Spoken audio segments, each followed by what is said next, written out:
Good evening, friends. Tonight, we travel to the Siberian taiga in 1962. You will experience a massive blizzard and witness the profound bond between two young strangers struggling to survive in a land of extremes. May tonight's story bring a touch of warmth to your busy day, and may you find a companion to walk beside you whenever you face your own hardships. If you are ready to begin this journey through history, type struggle and progress in the comments section. Now, let the sound of the bell relax your body as you follow me into the windswept snows of Siberia.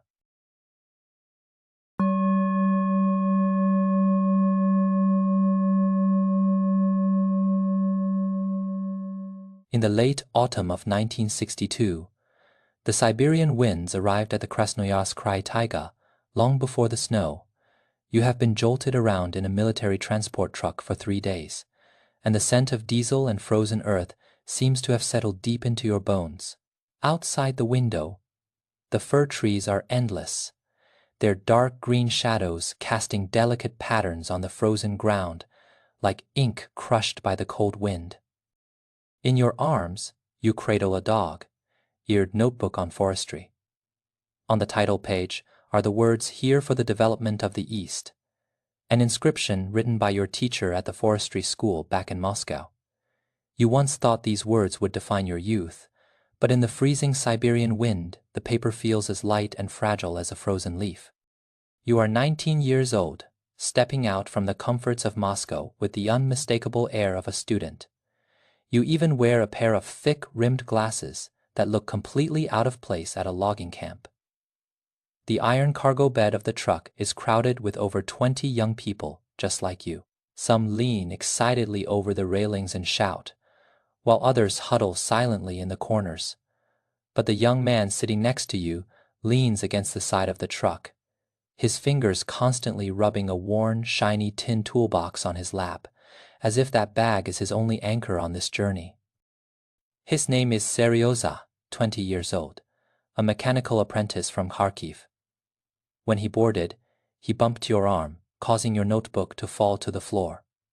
He picked it up, glanced at it, and with a slight curl of his lip, he said that this stuff is less useful than a wrench in Siberia. Your face flushed with anger as you snatched the notebook back, retorting that only those who understand the laws of nature deserve to survive on this land. He said nothing more, only hugging his toolbox closer to his chest. The pragmatism in his eyes was like the steel from a Kharkiv factory, cold, hard, and direct.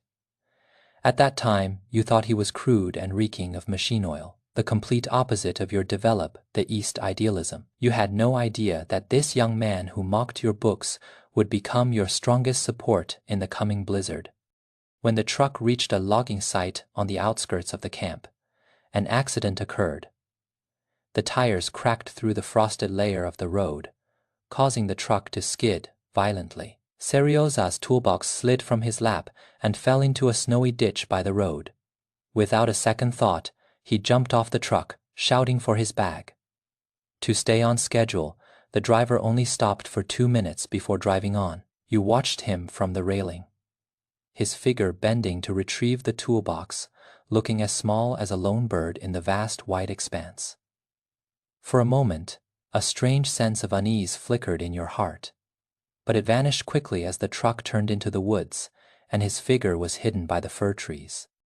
When you finally stepped off the truck, the frost beneath your feet let out a sharp crack like an icicle piercing your ear, making you shiver. The air felt as solid as ice. With every breath, your lungs felt as if they were being stuffed with ice shards, and even lifting your feet to walk became an exhausting chore. After just a few steps, white frost had already formed on your eyelashes. As you stared blankly at the boundless taiga, a middle-aged man wrapped up like a bear appeared before you.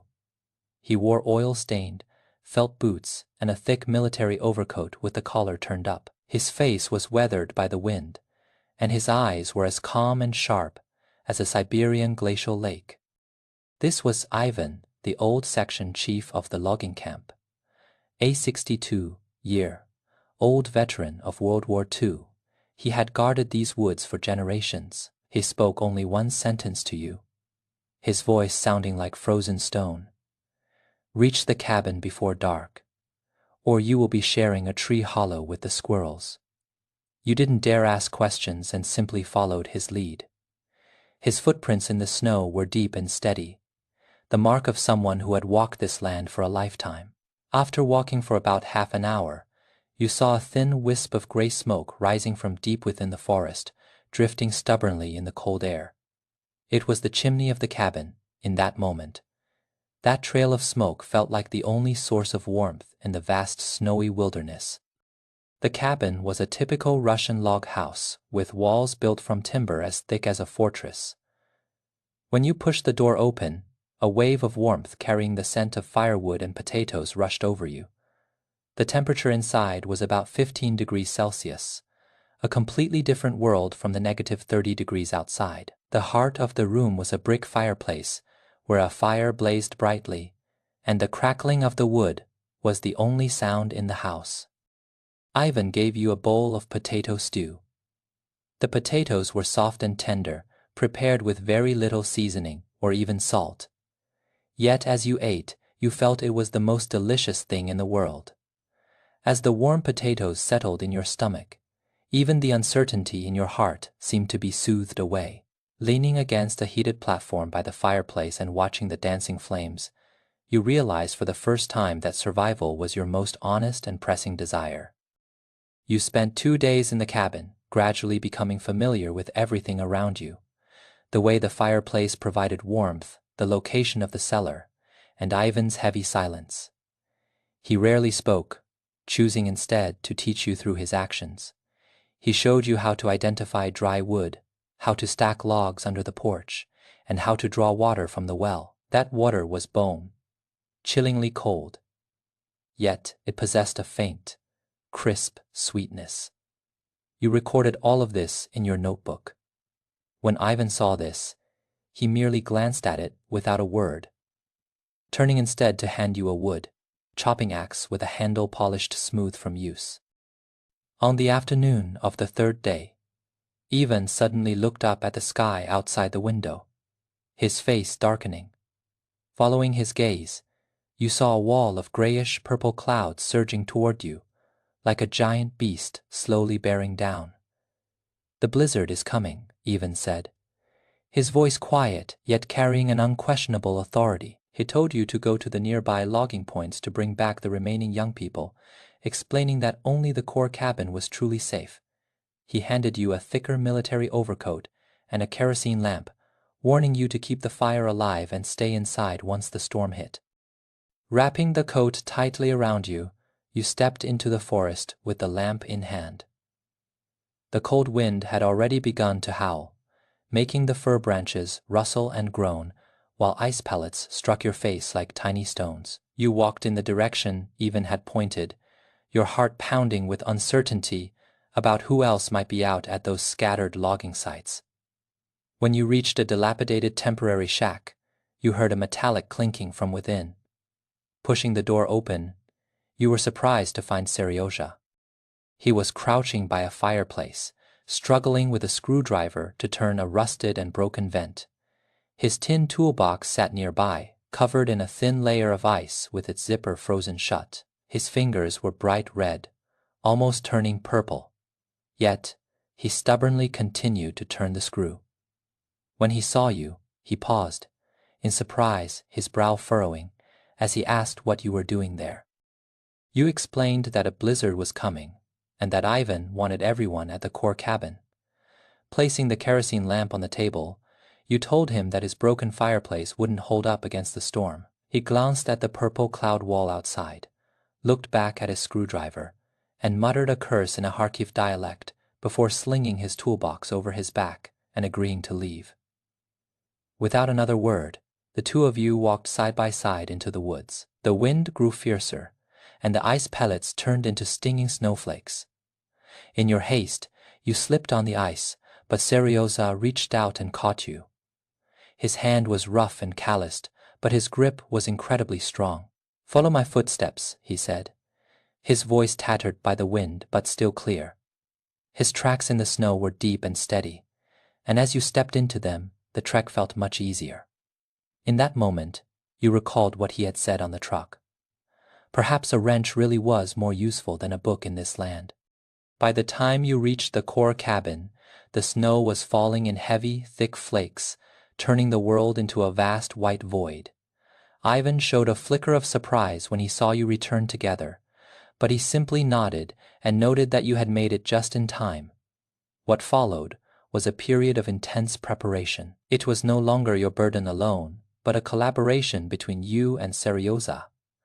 Following Ivan's instructions, you hauled firewood to the porch trip after trip until you were breathless, while Seryoza used the tools from his bag to reinforce the cabin. He used iron wire to tighten the hinges on doors and windows, patched the leaks in the fireplace with tin sheets, and secured the cellar door with a wrench. He even taught you how to stack wood with a mechanical mindset, explaining that dry wood should go on the inside, while semi-dry wood goes on the outside to be used first.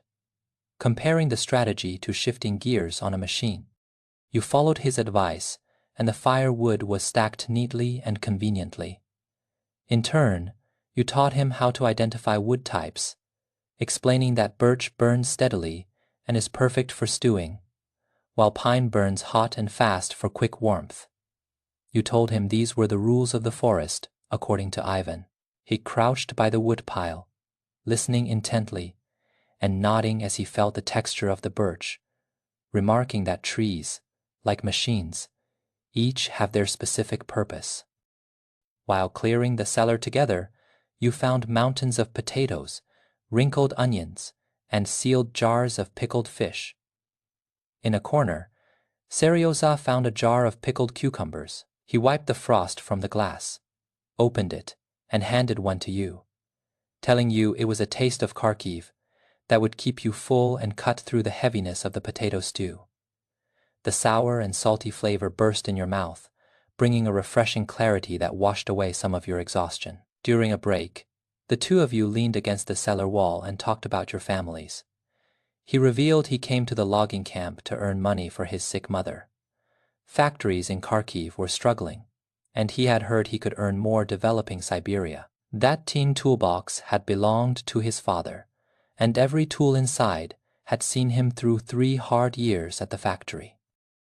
You shared that you had left Moscow for an ideal, hoping to apply your forestry knowledge to the development of the East. However, you admitted that your ideals felt incredibly fragile in the face of such extreme nature. He listened in silence, then pulled a small bag of sugar from a hidden compartment in his toolbox.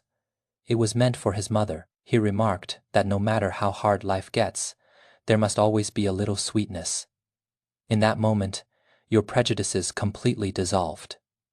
You realized his cold exterior was merely armor forged by life, and your ideals were just the dreams of someone who hadn't yet seen the world. In these Siberian woods, you were both the same, just trying to survive for the sake of your families and for that small bit of sweetness hidden in your hearts.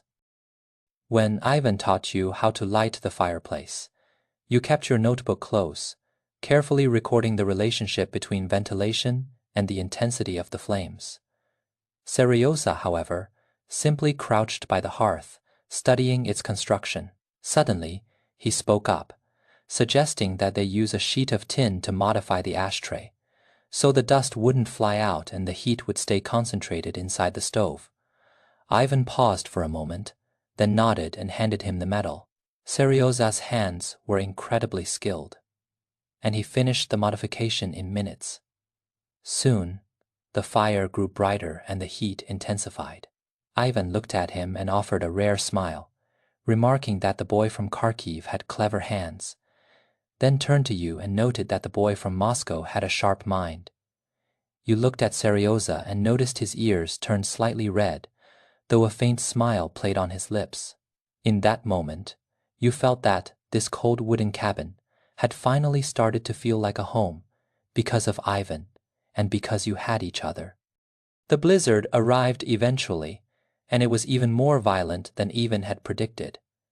Massive snowflakes blanketed everything, and the windows were soon plastered with white, while the wind outside roared like a wild beast, making the timber walls tremble. Even more terrifying was the purga, a phenomenon unique to the Siberian extreme cold where wind and snow weave into a solid white wall. It blurred your vision, muffled all sound, and made even the sense of time vanish. Sitting by the fireplace and staring at the white void outside, a wave of inexplicable panic rose within you. It felt as if the entire world had disappeared, leaving only this cabin, the fire in the hearth, and yourself. Seryozha noticed your distress and tapped the edge of the fireplace, telling you there was nothing to fear as long as you had fire, food, and his company. He picked up the potatoes and onions from the table, inviting you to help him make a stew with his pickled cucumbers, so you could taste a bit of Kharkiv craftsmanship.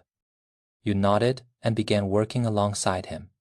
It was your first time trying to stew potatoes, and you were clumsy, either making the fire too hot and burning them, or keeping it too low so they wouldn't cook. Seryozha eventually took the poker from your hand and used a screwdriver to precisely adjust the vents, explaining that the ventilation was like a machine valve, where one setting was for slow simmering and another for thickening the sauce. He taught you how to control the fire while you handled the chopping and sautéing. You knew a bit about flavor pairings, so you cooked the onions until they reached a sweet, caramelized aroma before adding the potatoes.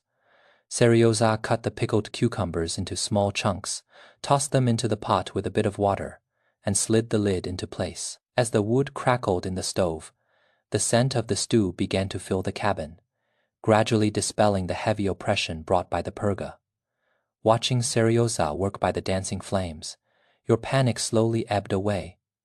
You realized then that survival isn't about enduring everything alone. It is about collaboration.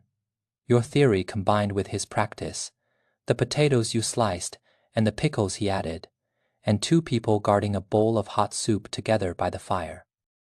When the stew was finished, Seryozha served you a large bowl. The potatoes were soft, the pickles were tart and salty, and the sweetness of the onions tied it all together. Despite the lack of fancy spices, it tasted better than any gourmet meal you had ever eaten in Moscow. As the warm food filled your stomach and warmed your heart, you looked across at Seryozha. He was eating quickly, with a bit of potato puree stuck to the corner of his mouth. You couldn't help but laugh, and after a brief moment of surprise, he laughed too. The sound of laughter inside the cabin mingled with the crackling of the fire, drowning out the howling storm outside. In the corner of the room sat a radio, the only link between the logging camp and the outside world. After the blizzard hit, the power line snapped and the radio became a useless hunk of iron. You stared at it with a sense of loss, longing to hear a voice from Moscow or to know if the rest of the world was still turning. Seryozha saw the look on your face, walked over to the radio, and disassembled the casing with his screwdriver. He told you it could be saved and that the manual hand crank gears were just jammed. He pulled some lubricant from his toolbox, carefully dripped it onto the gears, and gave them a few turns with a small wrench. With a sharp click, the gears began to move. He handed the crank to you, suggesting that you take turns because a signal was bound to come through eventually. You took the handle and began to crank, but your arm soon grew tired. Seryozha took over, his arms stronger, and his pace more steady. After an unknown amount of time, a burst of static crackled from the speakers, followed by a faint, intermittent voice announcing that it was 9 o'clock Moscow time. That voice was thin and buried in noise, yet it felt like a beam of light cutting through the blizzard. You and Seryozha froze, then looked at each other with eyes shining with hope. He kept cranking, and the voice became clearer until the melody of a Russian folk song began to play. The tune was melancholic yet warm, like a mother's hand gently stroking your cheek. You closed your eyes and listened, thinking of your home in Moscow, your teachers at the forestry school, and everything you left behind. Seryozha stopped his work and listened in silence, his expression filled with both longing and a newfound tenderness. In that moment, you suddenly realized that you were not alone, and neither was Seryozha. even in the heart of a Siberian blizzard, even cut off from the rest of the world. That voice from Moscow and the companionship by the hearth were enough to carry you through any hardship. The blizzard grew even more intense. Outside, the wind shrieked with a new fury, and you could hear the distant howls of wild animals and the sound of something scratching at the door. Your heart tightened with fear, but Seryoza picked up his wrench and leaned against the door. "I am here," he said. "Do not be afraid. Nothing is getting in." He had you tend to the fireplace to ensure the flames never died while he guarded the entrance. You took turns keeping watch through the night, one staying awake while the other slept. The fire burned steadily, and the crackling of the wood became the most comforting sound in the dark. Late into the fourth night of the storm, you were startled awake by a faint scratching. It wasn't the heavy pawing of a predator, but something soft, almost pleading. Seryoza woke up too. He gripped his wrench, pressed himself against the door, and whispered that he would take a look. He cracked the door open just an inch. By the orange glow of the fire, he saw a dog huddled outside. It had a coat of gray and white fur. Its front left leg was bleeding, and it looked up with piteous ice-blue eyes that mirrored the glacial lakes of Siberia. "It is just a wounded dog," Seryoza said, finally putting down his wrench. Together, the two of you opened the door and carried the dog inside. It was painfully thin and shivering uncontrollably, with blood frozen into crusts around its wound. Seryoza pulled a soft cloth and some iodine from his toolbox, his emergency first aid supplies. He bandaged the dog's leg with such gentle, delicate movements that he seemed like a completely different person from the cold mechanic you first met. You boiled a bowl of warm potato porridge and fed it to the dog. It licked the bowl shyly, and once finished, it curled into a ball by the fireplace, watching both of you with quiet gratitude. "Let us call him Misha," you suggested. Seryoza nodded and repeated the name. Misha. From that day on, the cabin had a new member. One dog and two men became a small family.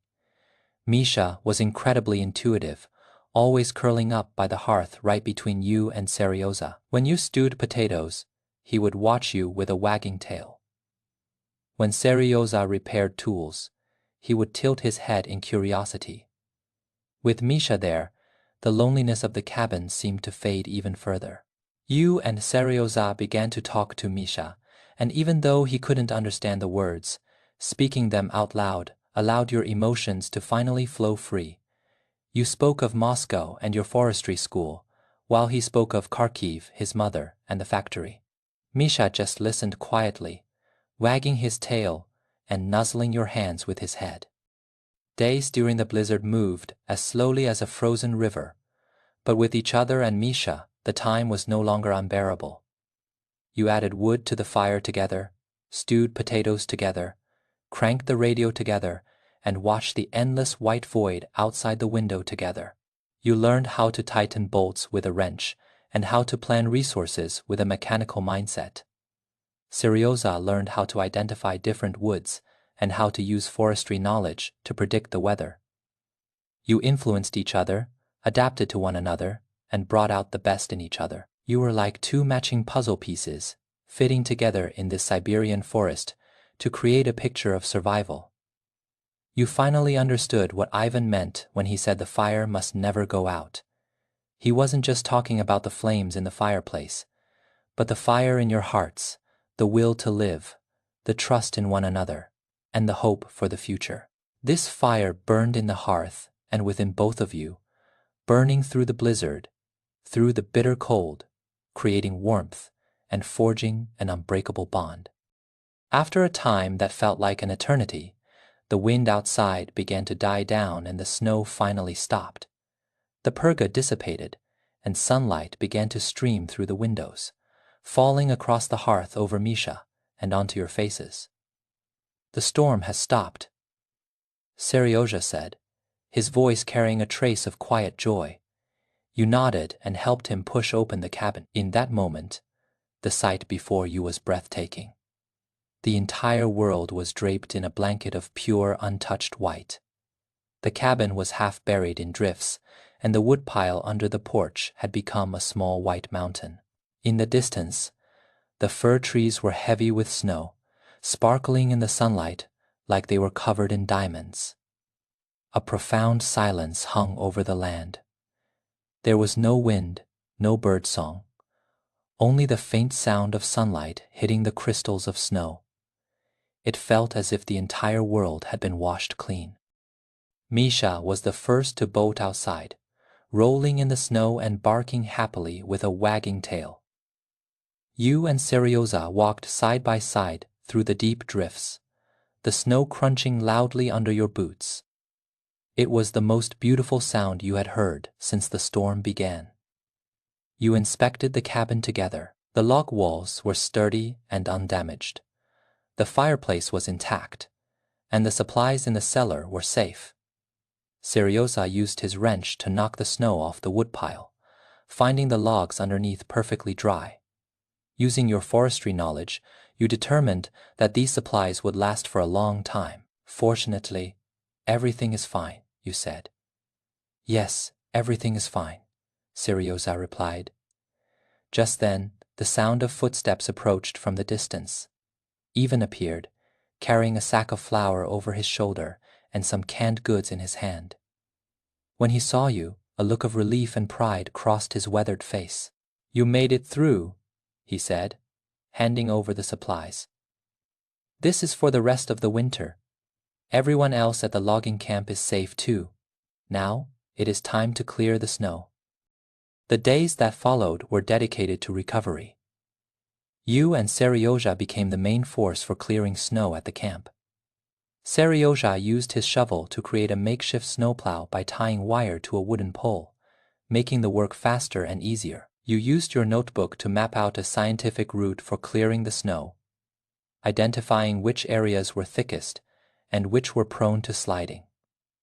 The two of you worked with perfect chemistry. Ivan stood by, offering guidance and a helping hand now and then. The three of you, working together in the vast white expanse, became a testament to human resilience. Other young people from the camp joined in.